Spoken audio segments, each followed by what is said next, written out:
Hello, my name's Ricky, also known as Ricky Resells, and I've been fighting to be seen, heard and understood for as long as I can remember. But before we start, please bear in mind this is not a sob story, this is just my story and how eBay has changed my life and reselling in general.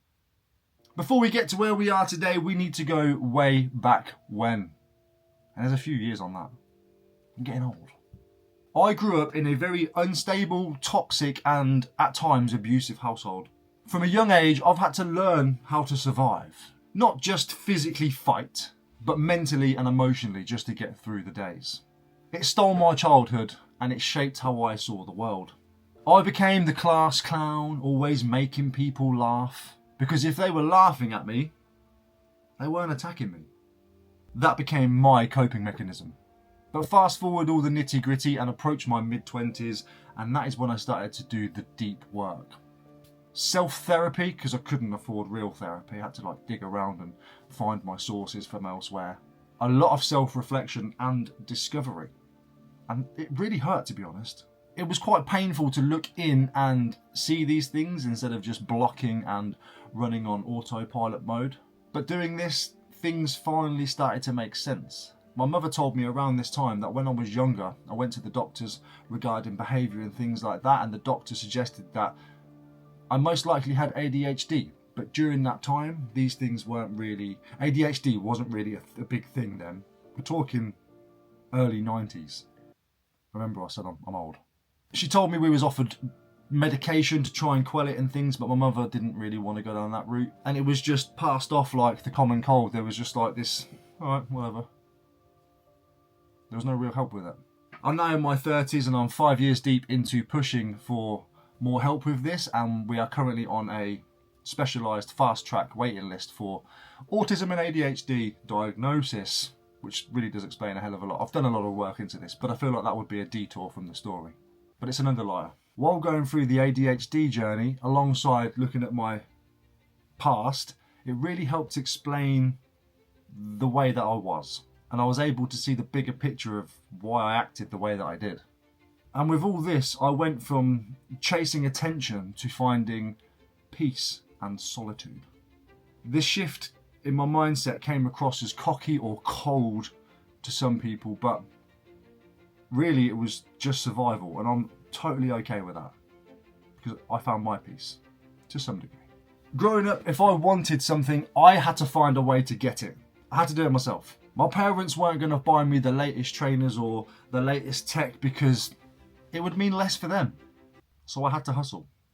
I remember being about 13 or 14 years old and finding a weight bench with loads of weights for free in the back of the local newspaper in the free ads. That was how we used to hustle back in the day. Yes, you would go in to your local newspaper shop and buy or get the free paper. You'd turn to the back of the classified ads, and that's where you'd find things listed. Things for sale, things for free, all sorts of things. On paper. But anyway, I found this weight bench and it was like on the other side of town, about 1.5 miles away. I made 6 trips back and forward. I carried the bench on one trip, which was very awkward as you can imagine, over the shoulders, under the arm, over the shoulder, stop. Great place to sit though for a rest on the way home. Then I went back and got the Olympic bar with a couple of weights that I could hold, and then back and forward with about 80 kilos of weight until I'd managed to get it all back home. It took about 6 trips. That's about 12 miles. But then I got it home, cleaned it all down, made it all nice and tidy. Even though you wasn't taking pictures, I'll get to it, even though I wasn't taking pictures to sell it, I put it back into the classified ads newspaper for the sales section for £50, no pictures. Back then you'd have to just trust the word, come and see it and then view for yourself. And sold it. 50 quid. £50. I got £50 for nothing. Well, other than a few hours graft and a bit of labour, of course, but hard work always pays.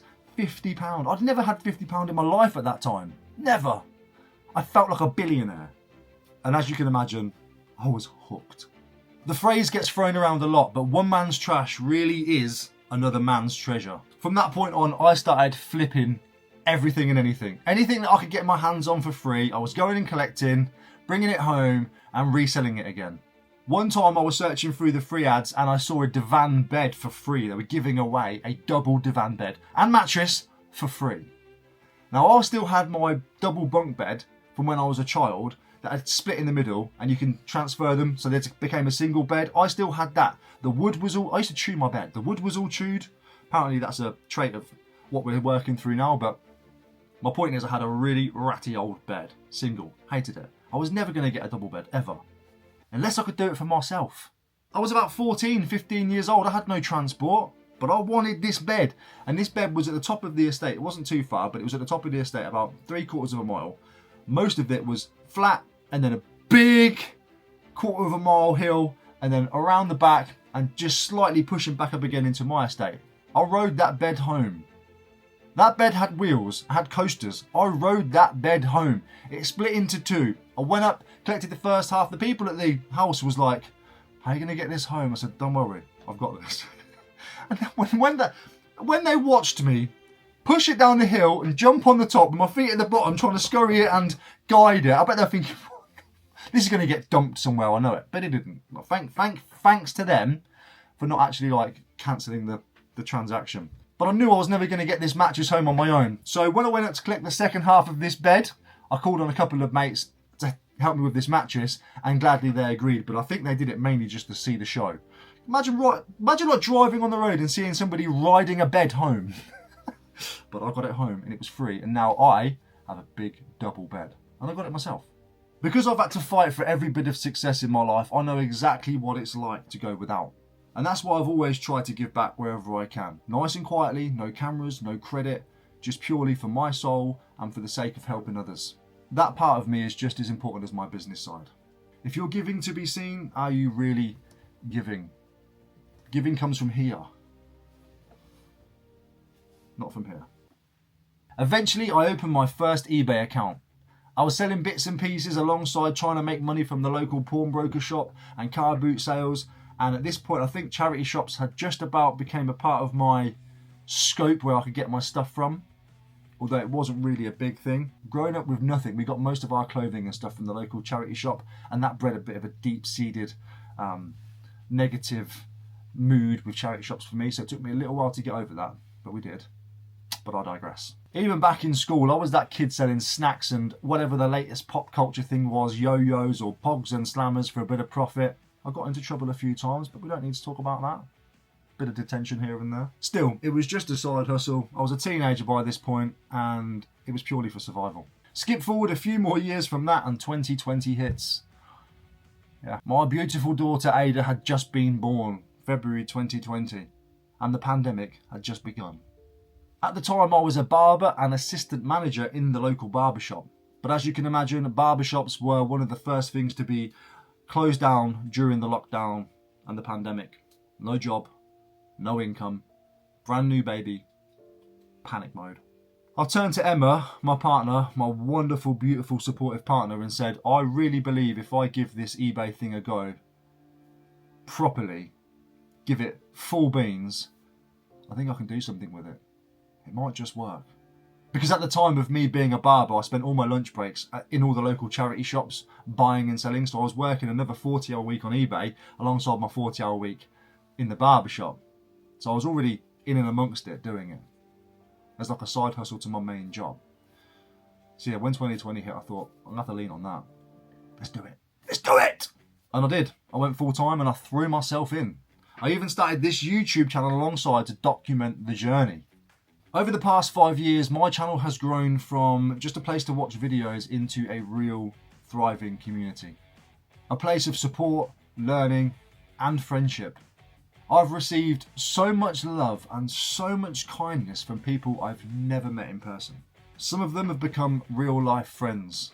I've been to weddings, I've witnessed babies being born, not literally, but there's been babies, all sorts. It's crazy. It's more than just a business now. It's friends and family. I've never won anything in my life. Nothing's ever been handed to me. I've had to graft. I've had to knuckle down, dig in, and get it done. Just like most of us. So just being nominated for this Community Contribution Award means the world. Really does. But to actually win it, that would be recognition for all the times that I kept on going when I could have just quit and given in. And yes, the £10,000 prize pool would of course take a massive weight off of my business this year. We've got tax bills coming up. I've got business debts like everybody else and all sorts. It'd be fantastic. I also have an idea for a small philanthropic adventure, but I need to speak to my accountants first, of course, to see what the tax implications of all of that is. That's if I win, of course. There's probably loads I have forgotten, but that's just the way my brain works. I've come to live with that. I'll probably upload this video and go, should have told them about that, because that was interesting. But if you've made it this far, remember, this is not a sob story. This is just my story.